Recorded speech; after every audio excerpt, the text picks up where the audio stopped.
So New Japan's annual supercard Wrestle Kingdom just wrapped up, and it was fine. It was okay. In a bubble, they were flawed but fun shows that at least gave me a reason to get out of bed those 2 days. We're going to second lockdown. I'm fine. Like, these shows, they're completely inoffensive, but they're also not great. It's not like the last 2 Dominions where after the main event I felt like I completely wasted my time. Like, no, I had fun, especially on Twitter. Like, I've had worse mornings. While I did end up enjoying these shows, what these shows have given me is pure clarity of why I'm not massive on New Japan anymore. Like, I have issues with New Japan. I brought them up a lot in my Match of the Year video, but I didn't really get to go into detail. So because a full lockdown in the UK means I have nothing better to do with my time. No, seriously, I'm fine. Stop asking. I'm a review the show and explain why I hate this trash company for trash people. So at its core, this is a review of Wrestle Kingdom. I review the matches, I might give a rating if I feel it will help the review. But I feel a lot of these matches are perfect distillations of a lot of my issues with New Japan. So I'm going to use the matches as framing devices to talk about these problems. So I guess also as a bit of like a video essay on my issues with New Japan. But what it isn't is a fanboy rant. Why didn't you make J.O.D a champion, you coward?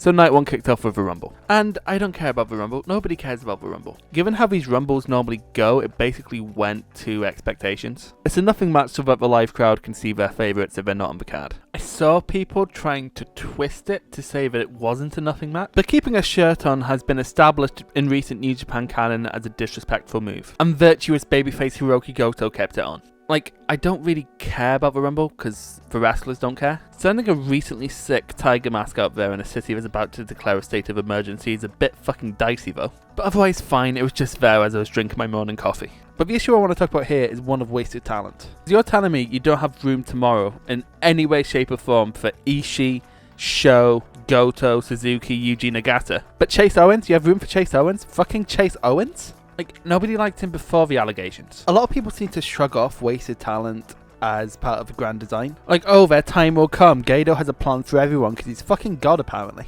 Bad discourse aside, New Japan do waste talent a lot of the time. Like, you can't sit there and tell me the hot and coldness we've had with someone like Juice Robinson is part of their grand design. Like, one of the breakout stars of the better Super Juniors in 2019 was Rocky Romero. For a lot of fans who had come in around 2017, it was the first time to see what he could do as a singles competitor. And he knocked out the park. He 100% knocked out the park. Other than maybe Ospreay, he had the best tournament of anyone.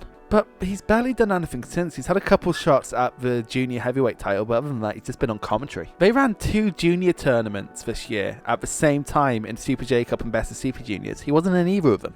To be honest, that rant probably wasn't needed because 2020 Wrestler of the Year Minoru Suzuki, for the 3rd year in a row, didn't have a spot on Wrestle Kingdom. But sure, Chase Owens' Fale had to be on the main card tomorrow. It just had to be. Like, New Japan will so often just let wrestlers go cold between tournaments, and then the tournaments happen. It's like, oh my god, how am they pushing this guy? And then we don't push the guy. It's not grand design, they just don't know what to do with their talent.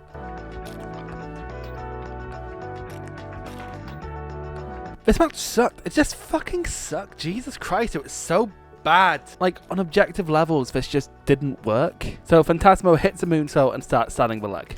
Like, he twisted it when he landed or something. It was kind of cool. But then like a minute later, he's doing this fucking tightrope spot. Like, you were just selling the leg, man. He's doing like Bullet Club callbacks and thinking that's a replacement for like a good match. And then these two just didn't work well together. It was very clunky. And like, not in like the rough and tumble way you'd normally expect from a Hiromu match. It was just clumsy on both sides. So yeah, I hated this match, but that's not my main issue here. My second issue with New Japan is one of discourse. And I can't stress this enough. I'm about to talk about stupid fandom bullshit. If you don't think this applies to you, it probably doesn't apply to you. But some people seem to think nothing bad can ever happen in New Japan and then are dicks to people who think bad things happen. Like, the amount of times I've been talking about something I didn't like on a New Japan show and people are telling me I don't get it, I should go back to WWE. Like, one day we'll be able to talk about issues in New Japan and not have WWE brought up. Like, it's that kind of gatekeeping that keeps people from enjoying a product. If someone's very loudly shouting falsehoods, yeah, you probably should correct them. But here's an actual comment someone made when someone shared a Forrest Silver's tweet in a New Japan page.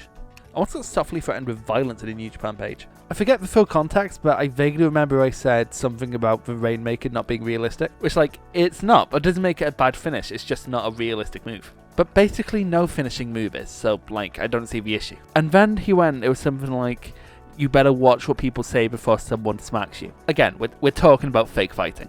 There's an idea that anyone who criticizes New Japan doesn't know what they're talking about. Because don't you know, G.O.D has a grand design. Chris Jericho said that Evil has been planned for 2 years. Ergo, it's not a rushed and badly told story. And I've seen this happen with this match. People seem to think you just don't understand the story if you didn't enjoy it. It's equally underrated. You're all just idiots. I understand what's going on. Like, we can have a productive talk about New Japan and when it fails without people shouting. A lot of people very quickly have been coming around to the fact that New Japan does have a lot of inherent problems. But I think how people see New Japan is put best by the Death of Pro Wrestling podcast. And the fact of the matter is, New Japan has been this prestige, best wrestling promotion in the world for 5-6 years now. And every 5 or 6 years, there's a new one. And it's not New Japan anymore.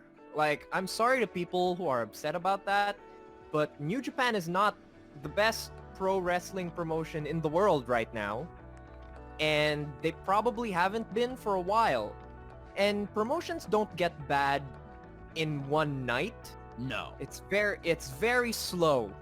It's a gradual decline from... It took me a long time to really, truly fall in love with WWE, so I totally agree. In the same podcast, they'd all go on to talk about their experiences falling out of love with various promotions. About that period of being in denial that you're in, because it's like, ooh, it's interesting.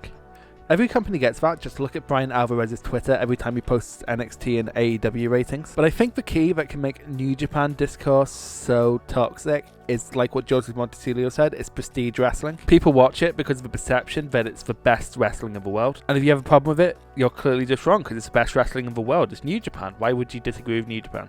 And I get this is petty, but I've seen this in New Japan spaces way more than I've seen it in literally any other wrestling circle. And if I don't have a good place to talk about something, I'm probably going to end up liking it less.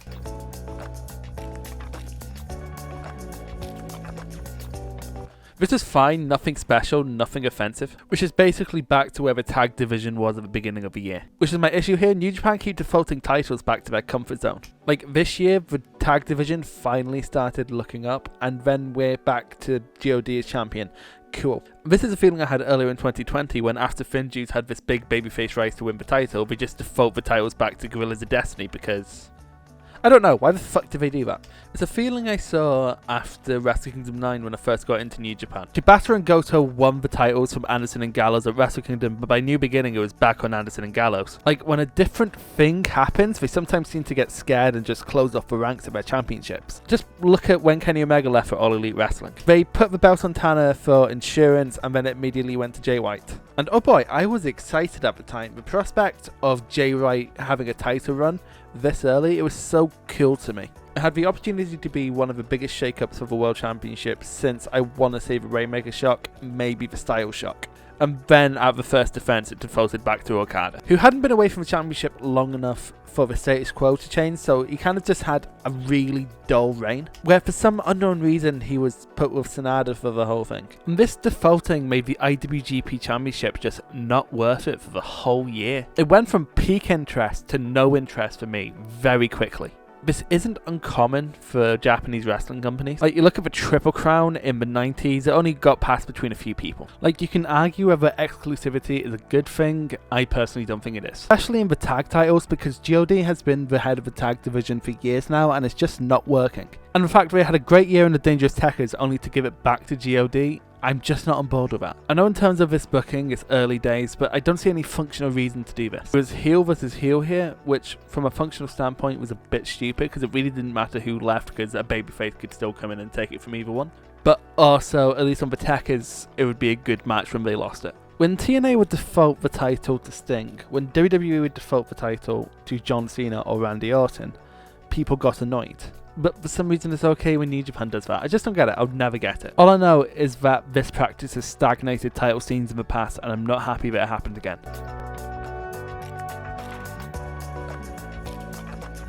I actually really enjoyed this match. And every time Kojima's had a singles match, which is, to be fair, the last one was Shingo like a year and a half ago, it's always really good. Kenta should just keep torturing the dads because he's really good at it. Because when Kojima started doing hope spots, I bought in, and I bought in hard. I didn't think that in the year of our Lord 2021 I'd be cheering hard for Satoshi Kojima, but I did, and it was excellent. In the latter half of this year, the briefcase has felt more like the title than the actual title. And that brings me on to this match's problem, in that New Japan keeps sacrificing both the momentum of their workers and their championships for the sake of putting it on part-timers for short-term gain. The most egregious example of this is in 2018, when the IC title was on Jericho, the US title was on Cody, and the world title was on Omega.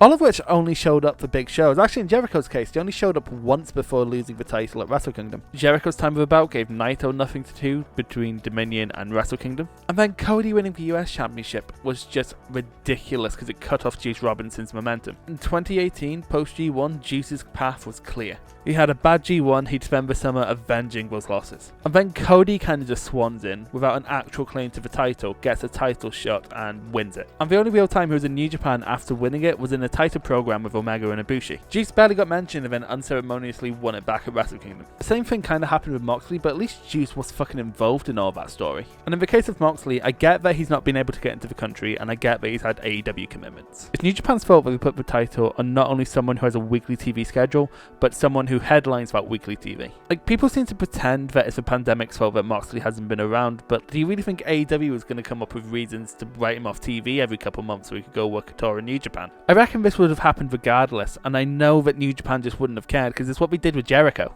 The IC belt spent more time at sea than it did in Japan during his reign. Putting belts on part-timers sometimes is a good idea, but New Japan's been making a habit of it, and at that point they don't get to complain when the championship isn't around. They made their bed and now they need to lie in it.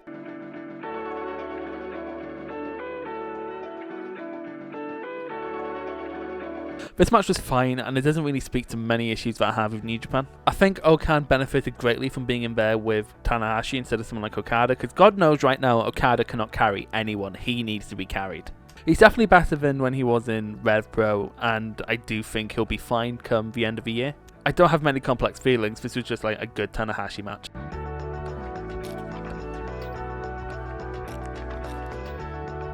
This match was fine, a bit long, a bit melodramatic, but you've thrown Okada and Ospreay in there at Wrestle Kingdom, you should just expect that. I went into this match expecting to hate it, but really I just wound up getting into it. It was actually quite fun. But the issue here is, why the fuck did Ospreay lose? Like, I've seen this defended as long-term storytelling. Ospreay needs to earn that win, and I've seen this with literally every member of the Empire losing. The wider issue this embodies is the fact that New Japan very rarely takes a first shot on anything. And I see this said as a strength, like, oh, they'll make you wait for the payoff, which makes it better when it eventually gets here. And that can work. Look at Okada and Tanahashi between Wrestle Kingdoms 9 and 10. If Okada had won at Wrestle Kingdom 9, it would be cool, but the extra year really did add on to it. But when they waited with Tetsuya Naito, who's just lost in the woods for 2 years, he kind of feuded with Jericho, he had a mediocre feud with Suzuki, who was basically tied at the hip for the IC Championship. The time to go with Naito was Wrestle Kingdom 12, because that's where he should have finished his story arc. The year before, he both beat Tanahashi and kept him out of the main event, which was two of his main problems. So all that was left was to have that main event with Okada and win the championship. And if that had happened, it might have been the perfect wrestling story. But those 2 years, he did like nothing to do with Okada, and it was absolutely ridiculous. Sanada had more contact with Okada in that time. Sanada had more contact with the IWGP Championship at that time. Like, don't get me wrong, I was really happy when he won it last year, but also it didn't feel half as impactful as it would have 2 years before.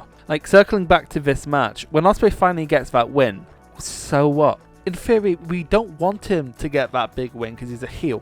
Delaying the payoff of Ospreay getting the win here does nothing for the feud. In fact, it actively hurts the feud. Because now Ospreay's on the back foot. The heel shouldn't be on the back foot. It didn't need to be a clean win. You have B. Priestley at ringside and you have two monsters waiting in the back. Because as it stands, the story of the Empire is they turned heel and now look like idiots. Which, to be fair, makes perfect sense for Ospreay. So you know what? Perfect booking.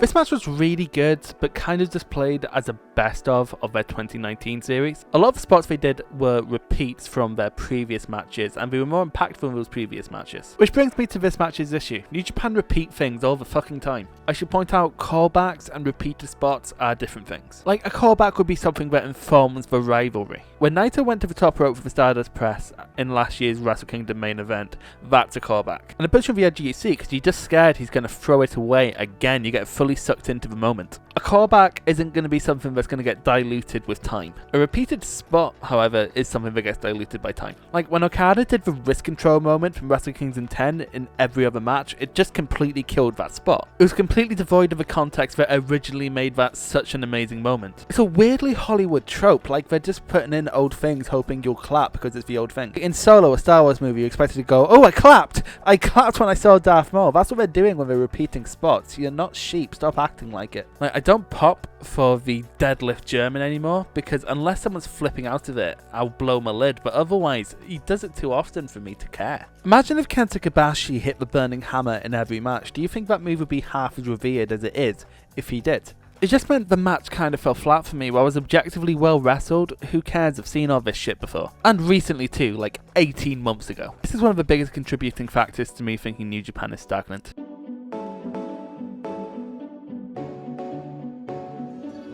Who cares? Who actually fucking cares? It's not even that it's like fully bad, it's just who actually cares. I could rant about the fact that a championship like this has potential, because in places like Progress it's done really well, but instead I'm going to go a bit more petty. New Japan is really bad at comedy, and that's the problem with this match. I'm not against comedy wrestling, I love comedy wrestling, but the only real good comedy wrestler we have is Yano, and he repeats his spots, which kind of goes back to my previous argument. Nothing falls nearly as flat as a repeated joke. I don't mind there being a comedy championship. I think that would actually be a nice change of pace on New Japan cards. Having comedy on a card doesn't take away from the more dramatic matches. Look at DDT. But Yano hits a lot of the same beats, and Farley and Chase Owens just aren't funny.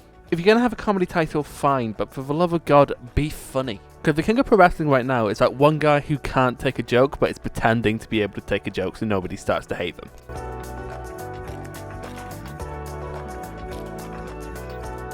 This is the only other match from the card that doesn't embody a major problem I have with New Japan. The junior tag titles are one of the most consistent belts on the New Japan card, so I can't really complain, it's just consistently decent. Despy and Kanemaru are secretly one of the best tag teams in New Japan. If they wrestled a heavyweight tag team, they'd be wrestling circles around them in terms of tag team wrestling. So I have no real complaints here, but everyone should leave Masawato alone. Leave my blue-haired little boy alone.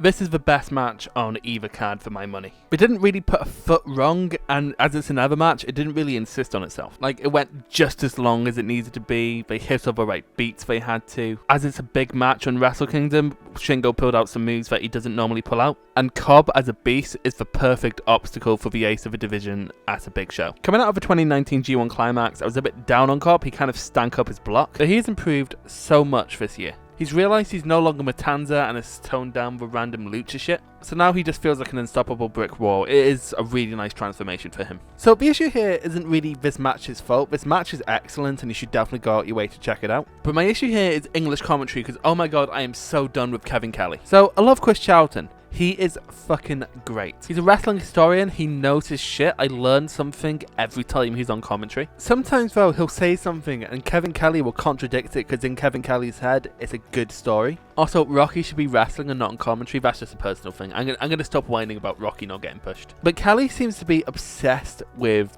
sound bites, like that Destino thing he does. It's so annoying. It literally does take away from the drama of a moment if Naito's about to get a win. But Charlton, and this is the sign of a good commentator, can create sound bites without it feeling forced. Like last year when Naito went up for the Stardust Press, he was saying, "Don't get clever, sunshine." That was such a good sound bite, and it just felt so natural for him to say. But then later in the match, Kevin Kelly shouting Destino, and I'm like, shut up, Kevin Kelly. This is a petty problem. I'll 100% say it's a petty problem. I just don't like Kevin Kelly on commentary. But when you have a lot of big issues with a company, the smaller issues start to feel bigger.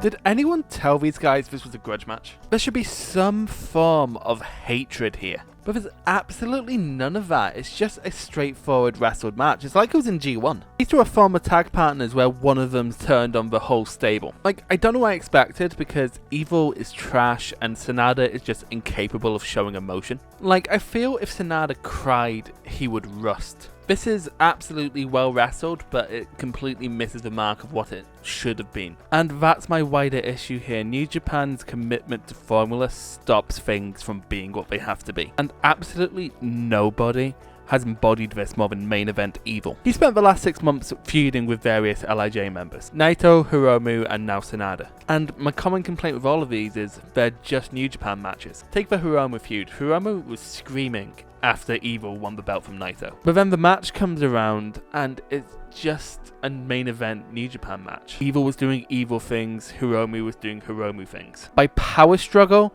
they kind of got there with the Naito and Evil feud. Like, I still didn't love it, but at least it wasn't as bad as their Dominion match, which is basically just 38 minutes of absolutely fucking nothing. And then we're here and we're back to the same old shit. Evil's doing evil things, Sanada's doing Sanada things. It's almost like they weren't wrestling a heated match because they just didn't know how to. They just know how to wrestle the style they always wrestle. Like, the only people who seem to be able to wrestle really heated matches are veterans with more experience and not these two who are fairly young. And unless New Japan sorts that out, it really limits them in terms of what they can do as a story.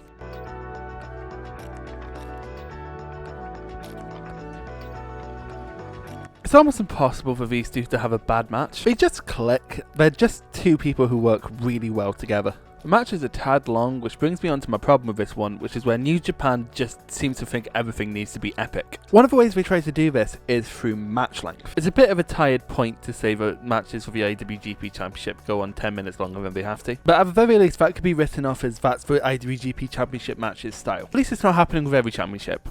Oh wait, it has been happening to every fucking championship. The worst match in Shingo's Never Run this year has been the one that almost went 30 minutes with Ishii. Same with the Tekkers when they had to go up against Chaos for 35 minutes. Even the 6-man titles had a match that went over 30. No match with Dookie should ever go over 30. With the exception of the US title that hasn't been on TV. Every title's had a match for it where it's been ruined by the expectations of a New Japan main event. By design, things like the junior belts, the never belts, and the 6-man belts aren't designed to fit into a New Japan main event structure. Stylistically, they're meant to be amazing, but they're not meant to be quote-unquote epic. Remember what I said earlier about Cobb and Shingo not insisting upon itself? Well, this match and several others throughout 2020 forced to insist on itself because of the restrictions New Japan put on it. And if New Japan keep doing this, it's just going to make everything an homogenous slog. This is a bit of a wrestling-wide problem, like places like AEW and NXT definitely do this too. Especially NXT, there's a reason it's called a takeover formula. But for me, New Japan's easily the worst example of this. They have done it to every belt and it's the same formula for each one.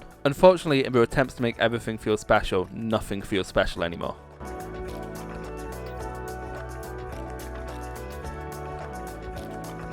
I absolutely adore this match. Jay White is one of the best wrestlers in the world. Deep down, everyone knows that Coach Ibushi doesn't have a brain. And he's really pretty, he doesn't need a brain. But the best Ibushi opponents are people who exploit that. People like White, Suzuki, Tanahashi, they use his hot-headedness against him. Then where White ends up falling short is the fact that he has a winning record against Ibushi. He absolutely knows it. And he just gets too cocky. Truth be told, this match doesn't have one problem. In a way, it's a microcosm of several problems to do with New Japan. The active attempt to make matches longer has meant this match going long just ends up feeling tedious more than actually epic. English commentary wasn't great for this one. New Japan's commitment to formula kind of meant that parts of this match, which did have a different cadence to most Wrestle Kingdom main events, had to basically be paused to hit those beats. The discourse around Jay White just means I don't want to talk about this match with people. Like, I praise Jay White quite a lot in like wrestling groups, and I'm not even joking. This guy who followed me round wrestling groups telling me off for liking Jay White. It was fucking weird. But really, those flaws are inescapable, and those things aside, I do love this match. My one main flaw of this match is the fact that Kota Ibushi cannot sell the leg and Jay White keeps going for the leg. But that aside, it's my match of the show aside from Cobb and Shingo. And I guess that's why I stick around, because despite its flaws, when New Japan hits, for me, it hits hard. Oh, I almost forgot, this match does have one major problem. Why didn't you make Jay White a champion, you coward?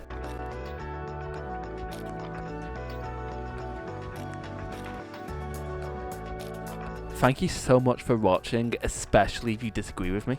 I didn't make this video to tell people they shouldn't like New Japan. I told this video to sort of articulate why I'm not enjoying New Japan lately. Coming to terms with the fact that I'm falling out of love with a product that I've been watching for 5 years now. 6 years now, actually, wow. I did overall enjoy these shows, but it didn't really end up fixing the big problems I have with New Japan. Like, in some wrestling spaces, I've seen people go, see, it was a decent show, stop criticizing New Japan. And no, the problems are still there. One good show doesn't fix all your problems. Anyway, do you agree? Do you think I'm full of shit? Just let me know. I do enjoy talking about wrestling. I love it when people disagree with me because it means I can actually have a discussion with them. If you want more wrestling stuff from me, subscribe here because I am planning on making some more videos. There's also a couple of podcasts you can catch me on. There's Podmania, where me, Rob, and Garth do watch-alongs every week. Like, we just pick a match each and we watch them along. It's just a bit of fun. Like, imagine MST3K, but lower your expectations. You can also catch me on the Stardom Cast, which I host with my friend Rob. A big thank you to Tyler-Kun Williams for letting me use that excerpt from the Death of Pro Wrestling podcast. If you're watching my stuff, you probably already know him and his other co-host, Joseph Montecillo and Forrest Silva, but if you didn't, I'm going to link the podcast and their channels down in the description. They're probably just the best wrestling YouTubers about for my money, so go give them a watch. If you want to talk to me, I'm considering using Twitter more, but I'm still probably not going to. Just join the Stardom Cast Discord server down below. I'm fairly active in there. And again, thank you if you somehow stuck around this far, because Jesus Christ, this went on longer than I expected. Thank you again. I'll see you guys next time.